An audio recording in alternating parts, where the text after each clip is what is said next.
आज मी बनवणार आहे वांग्याची भाजी। त्यासाठी असे छोटे छोटे वांगे घेतलेले आहेत। तर आता हे कट करून घेते। वांगी कट करून टाकले, काळी पडतात नाही तर थोडंसं मीठ टाकायचं पाण्यामध्ये आणि कट करून पाण्यामध्ये ठेवायचे आहेत। आपल्याला टाकून घेतावे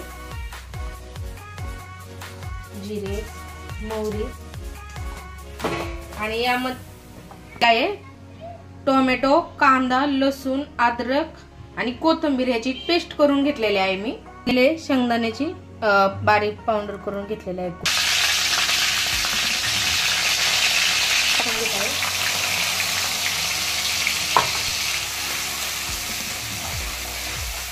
त्यामध्ये थोडीशी हळद टाकून घेत आहे।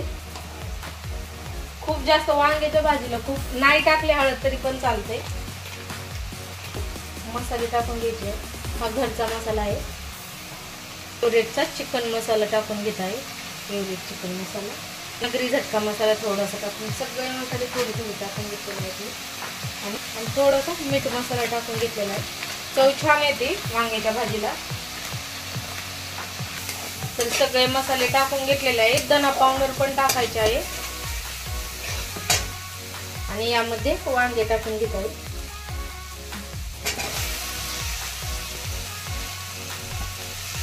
वांगे आपल्याला छान परतून घ्यायचे आहे। आता ही करताना यामध्ये मीठ टाकून घेतलेलं आहे। बारीक करताना टोमॅटो, कांदा हे बारीक करताना मीठ टाकलेलं आहे। थोडंसं मीठ टाकून घ्यायचे आहे।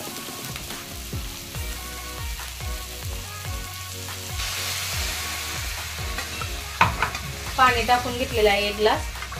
तर गरम पाणी टाकायचं आहे भाजीला।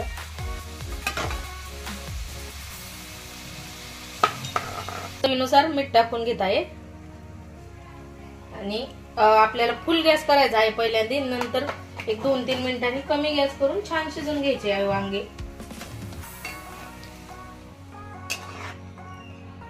आता यामध्ये शेंगदाण्याचा कूट टाकून घेत आहे, भाजलेला शेंगदाण्याचा कूट।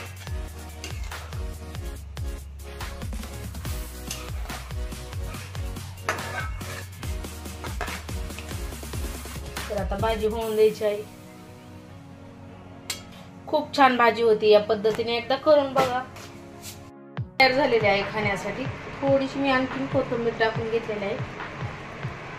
पाहू शकता किती छान कलर आलेला आहे भाजीला।